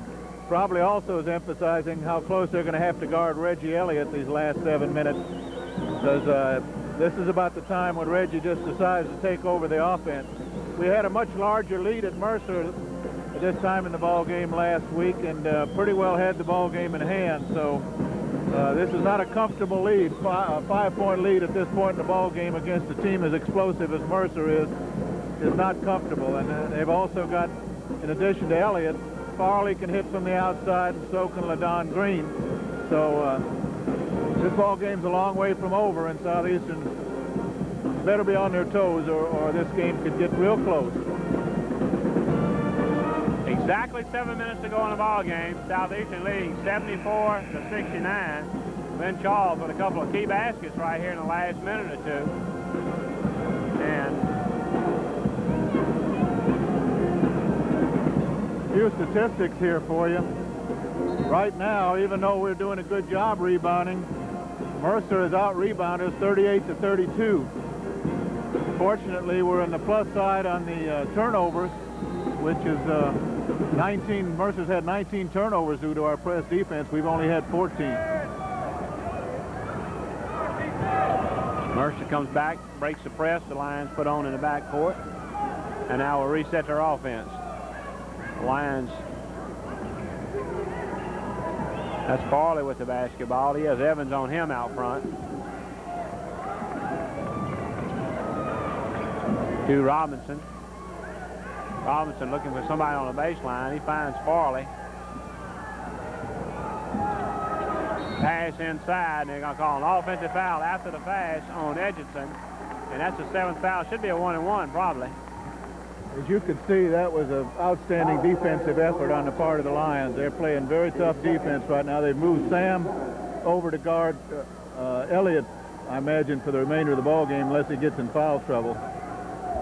Well, they said he fouled before he passed the ball also. It's not a shooting situation. The Lions now, with a 5-point lead, set up their offense. Rico Grant going in. They're going to call a push on somebody as he penetrates through 3 defenders. And it'll be a 1-and-1 situation. Here's where we need Rico to start hitting late in the game. He needs to start hitting those free throws like he can and has done for us in several ball games. Rico Grant shoots a 1-and-1 for the Lions. That foul's on Etchison, and now Grant steps to the line to shoot the front end of a 1-and-1, and he hits this time. Well, he missed 4 straight, but he sets up in a 1-and-1 situation and rips the first one through. 75-69.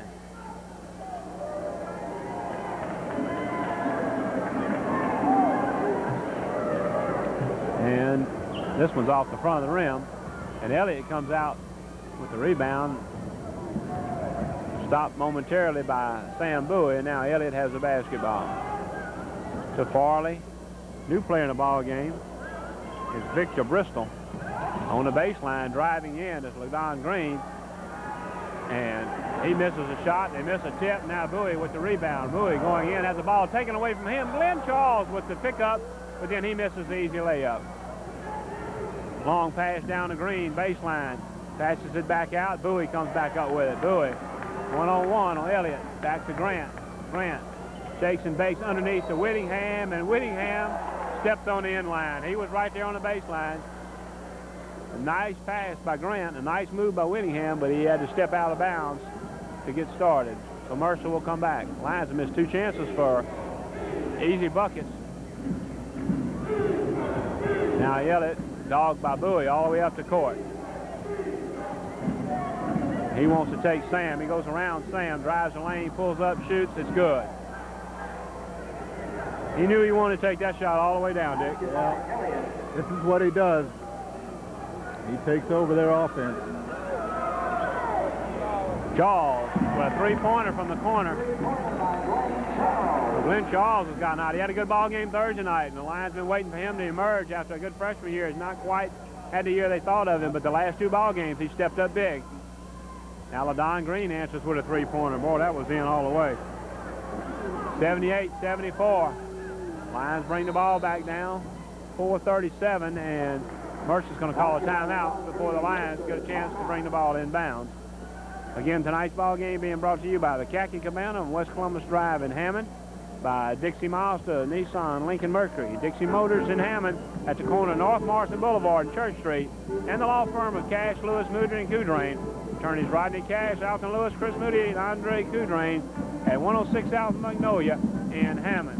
Again, the Lions have 2 more home ball games, Dick, and that's that week after next. They come back home on February the 22nd to host the College of Charleston. That's a Thursday night, and then that Saturday night, their final home ball game, they host Campbell College.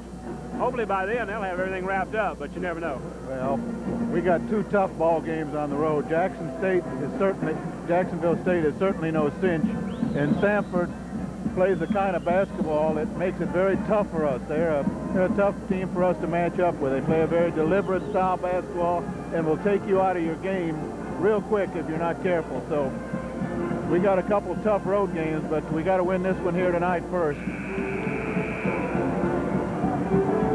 Yeah, every victory just makes that step a little bit easier to get to that next plateau.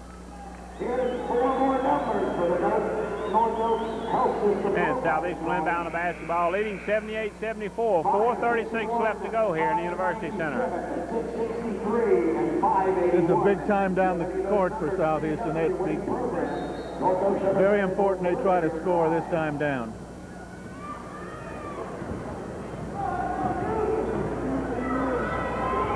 That's Rico Grant out front. He's got Bristol on him. Rico penetrates, throws it away to Reggie Elliott. Now Elliott will come up.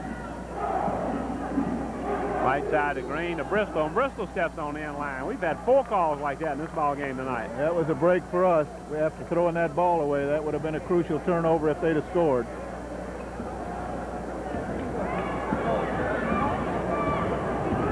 Now Southeastern will come back, leading by 4. They get it to Bowie, baseline to Whittingham, puts up the 3-pointer, no good, rebounded by Elliott. Jason left wide open, took the shot, but couldn't get it to drop. Now to Green, they go to Elliott. Elliott puts up the 3-pointer, way off, no good. Ball is tipped around, batted out of bounds. It'll be Mercer basketball. Elliott's going to take most of their shots if he can get them. And they will inbound the basketball as Etchison comes back in the ball game. Elliott baseline on inbounds pass. It's no good. Ball is rebounded and picked up by Bowie. Bowie quickly down the court. Sam backs it out. Whittingham on the baseline. Outside. Picked up by Charles, and we'll give it back to Grant. The Lions will reset their offense. Still 78-74. 3.5 minutes to go in the ball game. Charles gets it over to Grant on the left side. Bowie left alone, puts the three-pointer up. No good. Noble Evans strong with the rebound. Fakes, pumps, puts it up. It is good. Noble strong under those boards against a very big Mercer team. Noble Evans hits it, and the Lions lead by 6. Elliott puts up the shot. Good, right over Grant. You notice he's taking all their shots, just as we thought he would. He's got 11 points in this half, 12 points in this half, at 11 in the first half. He's got his 23, and the Lions are going to call a timeout.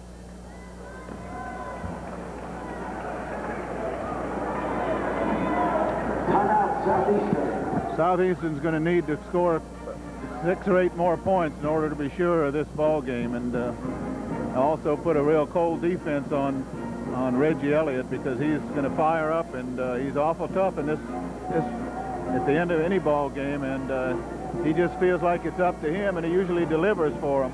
That's why he's a leading scorer in the conference. Lions offense this half is centered around Bowie and Whittingham. Noble Evans has stepped up big. He's got 11 points in the ball game and played real strong in the second half. I'll be interested to see Noble's rebound marks, Dick. His career high is 11, and I'm sure he's got to be close to that in this ball game tonight. He's had a real strong ball game on the board. 2:50 to go. The Lions lead by 4, 80-76, and they will have the basketball. From a foul situation standpoint, we've got 2 fouls to give here yet, whereas we're already in the penalty situation with Mercer. Ladies and gentlemen, Lions baseball. We got some scores here for you. We still don't have anything on the Jacksonville-Sanford game, but these are all finals. Charleston beat Stetson 68-58. Georgia State lost to Centenary tonight. Centenary continued to win 79-76 at Centenary. Campbell 70, and UCF is 69 tonight, and Florida International beat Florida Atlantic. Ben Charles left open for the three-pointer, hits another one. That's 3 three-pointers in a row for Charles. The Lions lead 83-76. Big basket there. Boy, he's made some big ones down the stretch for the Lions. The guy's been silent most of the year. He has really come through in the clutch tonight and last Thursday night. Rico Grant hounding Elliott, trying to keep him from getting the ball, but he's got it, and he'll probably try to shoot. No, he didn't there. And Sam Bowie steals away. Sam's going to go one-on-one, tries to jam it, but he's fouled by LaDon Green. And he'll go to the line to shoot 2. The Lions kept that rebound alive and finally got in the hands of Bowie, who went one-on-one on Green. And you know, the worst he was going to get was a foul out of the situation. If Sam can make at least one of these 2 free throws, and even if he doesn't, probably it's going to put Mercer in the situation where they must foul, because we will take the ball out of play probably. Got a good home bounce there. They sure did. Sam has 10 points in the second half. He had 14 in the first half. He and Reggie Elliott waged a pretty good duel, and makes the second one easy. Lions lead now back up to 7, 85-76. As Elliott drives, passes it off to Green. Green's shot is blocked by Whittingham, but he also got a piece of the action, and it will be a foul on Jason Whittingham, his 3rd, and will send Green to the free throw line. One thing we don't want to do is foul him and stop that clock with a minute, just basically 2 minutes to play. LaDon Green. One big difference this half is the number of times Mercer's gone to the free throw line. Dick, they shot something like 16 free throws in the first half. That's only their 5th free throw here in the second half. He made both of them, though, and it made it 85-78. There's a pass to Whittingham, and they said he walked before he drove the lane. John Lyles thought he had a foul coming, but Jason looked like he took a little extra step because he went down the lane. Yeah, I think that was a legitimate call. Now Mercer will inbound the basketball. 85-78. Etchison out front. They've got Rico Grant dogging Elliott, and they got to call Grant for holding Elliott. His second. We just cannot stop that clock like this. It's going to cost us. And we'll send Elliott to the free throw line. The Lions have hit their scoring average again.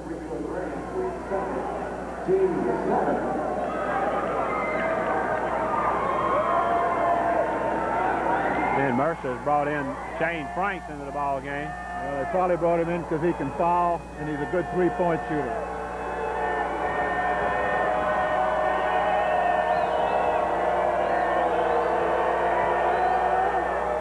Elliott oblivious to the crowd hollering. He doesn't miss many. He's an 80% foul shooter. He's 6 out of 7 thus far.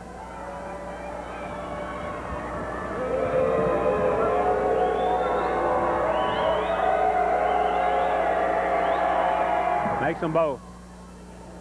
85 to 80, 5-point line lead. Now Grant. Gets it over to Bowie. Bowie with the basketball. Out front to Charles. Charles is grabbed, and Green knew it. He reached and didn't want to foul, but he did anyway. And now Glenn Charles will step to the line. And he's already stepped up big here in the second half. Well, let's see if he can do something with his free throws. He's only a 59% foul shooter. Let's hope that this is the time when he improves that average. He has 11 points in the second half, 13 for the ball game. Glenn Charles will shoot both of them. This is the first one. As you said, Dick, it's crucial down the stretch to hit those free throws, and they may be one Achilles heel for the Lions in close ball games when they get into crunch situation, close conference games and conference tournaments, just to pump those free throws in. Charles does hit the second one. The Lions have a 6-point lead. It's only a 2-possession game right Elliott drives right by Bowie. Bowie gets a piece of the ball after he got by him. No, Whittingham battling for the rebound on the floor. Southeastern arrow possession, our ball. Jump ball on the floor. Whittingham has the basketball. And Bowie almost kind of let Elliott, I don't know if he let him come by, but Elliott got a step on him, went by him, but Bowie was ready when he went by to block it from behind. They're going to foul somebody. The one they want to foul is probably Noble Evans. Noble's got, percentage-wise, the poorest shooting percentage in the ball game. Well, I guess maybe Jason would give him a run for that right now, though. Well, Jason's taking the ball inbounds. And could not quite get the basketball inbounds, and so Southeastern will call a timeout. 1:11 to go in the ball game. The Lions lead 86 to 80. And I'll quickly remind you once again, the sponsors for tonight's ball game have been Dixie Mazda, Nissan Lincoln Mercury of Hammond, now the #1 new car sales leader in Hammond. Remember, Dixie Mazda, Nissan, Lincoln Mercury is still the home of no rigmarole. Drop in soon at Dixie Motors in Hammond at the corner of North Morrison Boulevard and Church Street.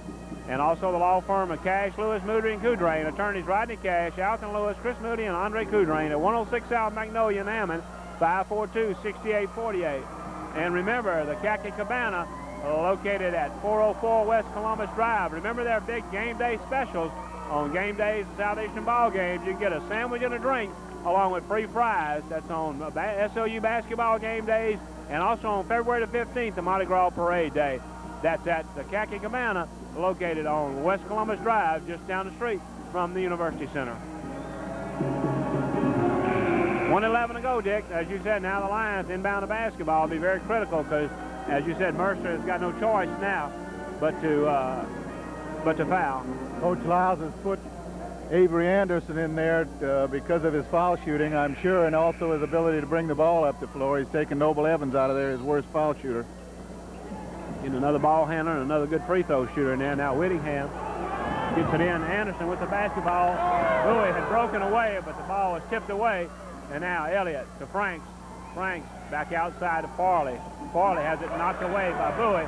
Ball's on the floor, picked up by Charles, and a foul is going to eventually be called on the floor. Twice the Lions almost had a breakaway for Bowie to get the dunk, but never came through, and that would have given this crowd a good send-off and probably iced the ball game. Well, over 14 seconds there were about 6 changes of possession. Right. Big thing. Elliott winds up with a foul, his third, but send Glenn Charles to the line to shoot a pair. Glenn could make this a 3-possession game here if he makes one of these free throws.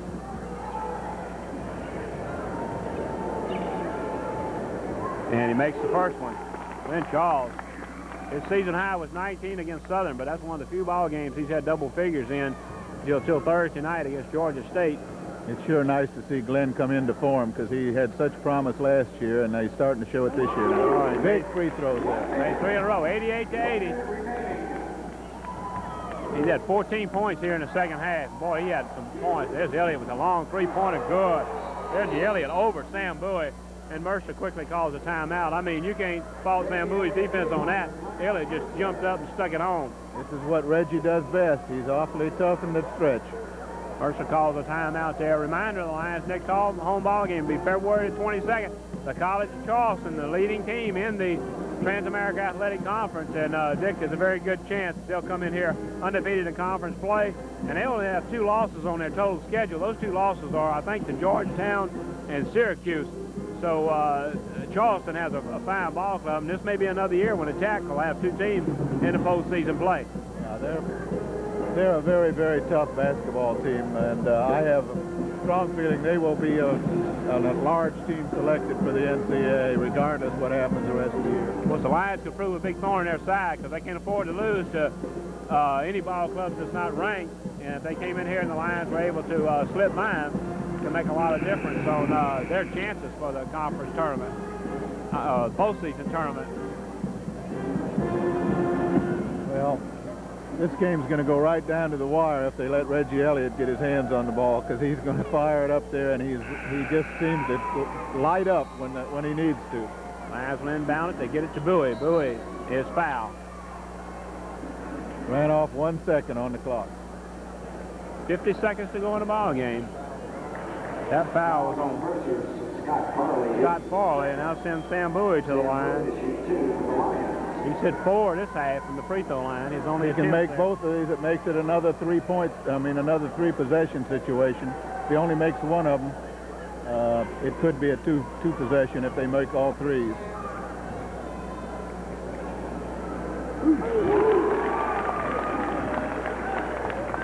And again, Dick, one of the big differences is the number of times the teams have gone to the line.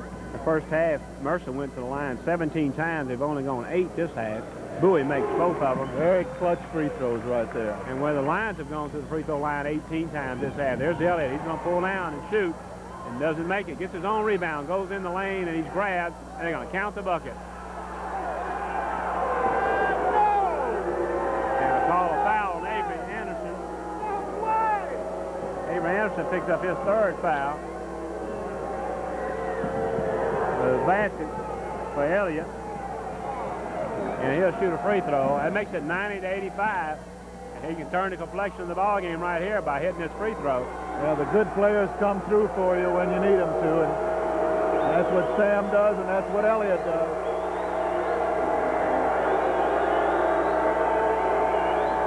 And he missed it, and Anderson gets the rebound.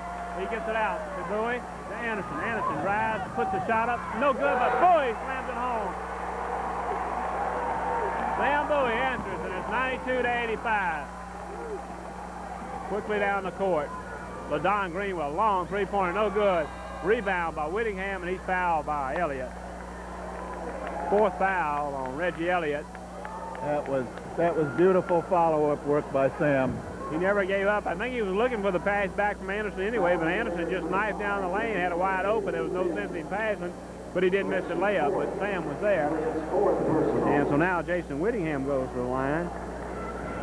While that last time down the floor worked out fine, I'm not sure Coach Lyles would have preferred them to try to fast break that time. I think he might have preferred them to hold the ball out and run some clock, but worked out fine. Jason's problems at the free throw line continue to exist a little bit. He misses the first one and misses the second one. He didn't draw iron either time. I know you've watched him more in the last couple of weeks, and he's really, for the final players he's played overall, he's had a few problems at the line. His confidence is just shot at the free throw line, and He's a good shooter. It's really a shame because he started off the year shooting very well at the free throw line. That's what I was getting ready to say. Overall, he's an excellent shooter, excellent offensive player. And it won't take but one good game or one good half where he hits 4 out of 5 or something like that. Elliott draws Bowie off the floor, and Bowie's going to be called for the foul. That'll be Sam Bowie's 3rd foul. Beautiful work there. You got to give Reggie Elliott credit. He drew the foul there, and he's going to get 3 shots at it. Just like making a 3-point shot if you're a 90% free throw shooter. Just very smart play there. And call it 2, 3. He's going to get 3. 18 seconds to go. Misses it. He's missed 2 in a row now. That hurt him. That was a big hurt right there.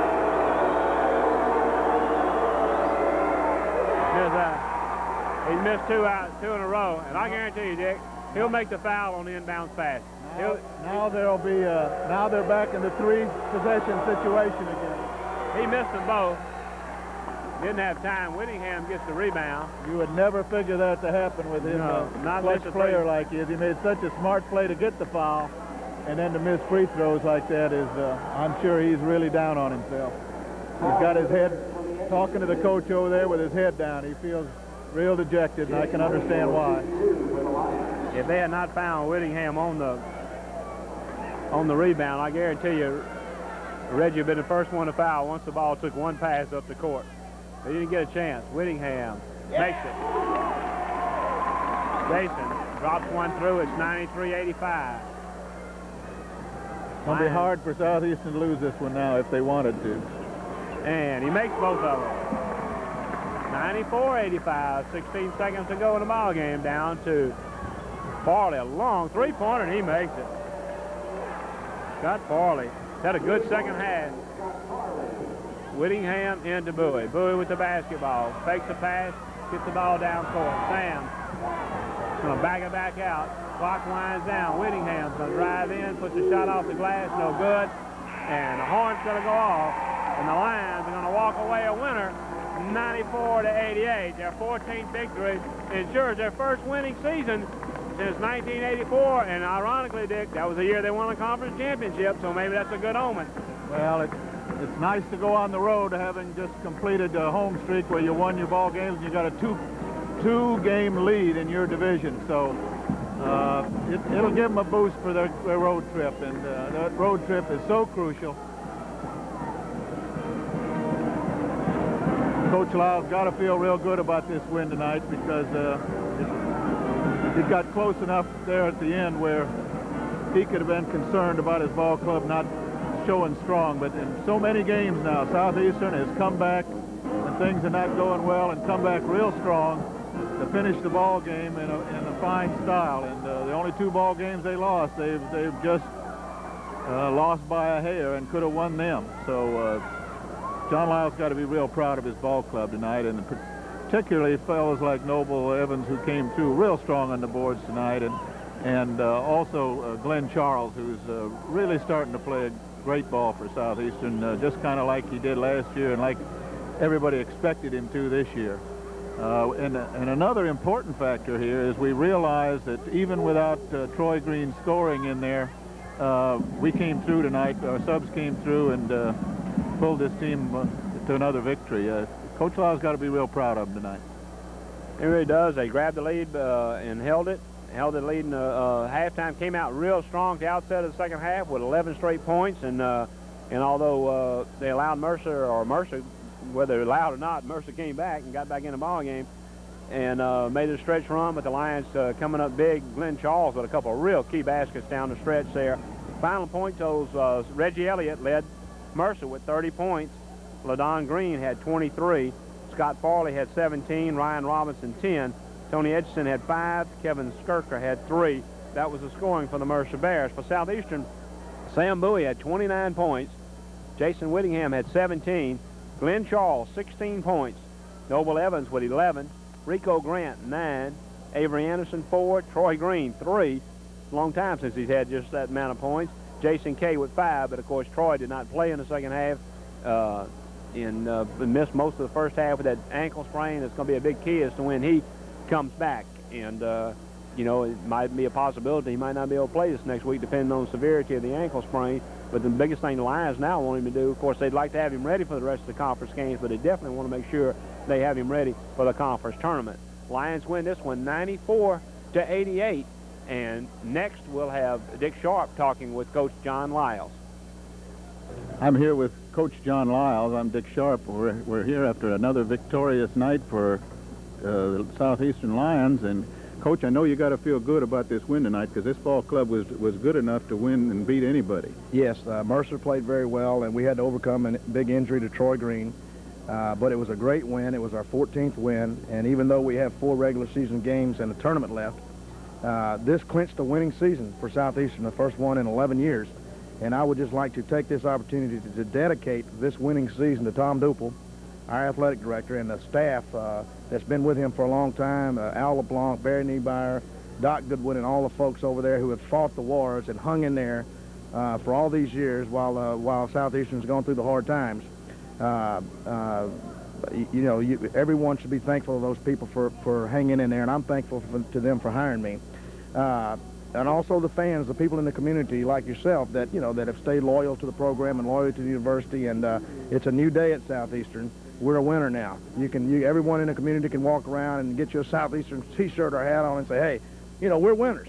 And I feel good about that, and our players do. And we're just looking forward now to do it as well as we can these last 4 games. Well, I'm sure all of those fellas deserve your compliment, and will appreciate it. By the same token, they would be quick to compliment the job that you've done here coaching. And in tonight's game, tell us a little bit about how you feel about the bench coming through. I know you're very pleased with Glenn Charles, and Noble had a strong game on the boards, and you did this without Troy effectively tonight. That's 2 games in a row for Glenn that he's played like that, and it's 3 games in a row for Noble. Noble's had 3 good, solid games, and he's emerging now. Glenn Charles is emerging finally his sophomore year. He played a great freshman year, of course, and this year he sort of had that sophomore jinx, I guess they call it. And now he's emerged. The last 2 games, Glenn Charles has bailed us out. He's been the one that was the difference in the game. When Troy went down, they basically stayed in that zone and said, hey, we don't think you can beat us without Troy Green shooting those threes. And so that put the pressure on Glenn Charles because they were like real tight on Sam. And Glenn just came through big time. And of course, Avery Anderson did a good job of replacing Troy. And Enrico went back and played some point, which he hadn't done in quite a while. And Enrico did a good job. So it was just a super team effort. It was a big win. I thought Mercer played their best game. I mean, they came at us and played, and they hit big shots and hung in there with us. And a lot of credit goes to their team. But we got 4 games left. We got 10 wins and 2 losses. And we got 4 to go and 4 big games. And we're going to go out on the road, do the best we can. And then when we get back, we play Charleston that Thursday night. It's going to be the best in this conference going into each other. And that should be a great one for everyone. Well, you play a tough Jacksonville State team to start off next week, and then have to have a day and a half's rest before you face Samford at Samford, and we know what kind of game Samford gave us. What are you expecting? Anything different than you've experienced with those teams before? No, I don't think so. Jacksonville State's a big, strong team, and they play well at home, and they're physical, which has given us a little problem sometimes when people are physical. So they're a tough test for us. And then, of course, Samford is a team that relies on the three-pointer, and when they're hitting them, they're very difficult to beat. They're not hitting them. They got problems because they don't have, their inside game's suspect. But they have a terrific shooting team. And, we got to do a good job over there defending their shooters and trying to make them make tough shots. And if we do that, we'll be fine. It's probably a little early to ask you this question, Coach, but what do you expect that Troy will be ready to play by next week?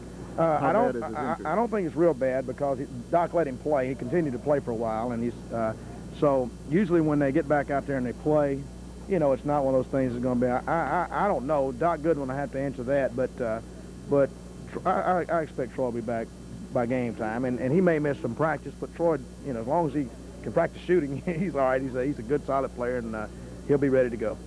Coach, we're looking forward to the next couple weeks and finishing the season in the way you started it. And congratulations again on a great win here tonight and a nice homestand again. Thank you, Dick. Appreciate all the fans coming out. We had another good crowd. That'll do it from here at Southeastern tonight. we'll now cut off our program and hope you folks will come out here and see those last 2 home ball games that we have week after next, and tune in to us on radio to hear the Southeastern Lions continue on the magnificent season that they're having. Good night from Southeastern.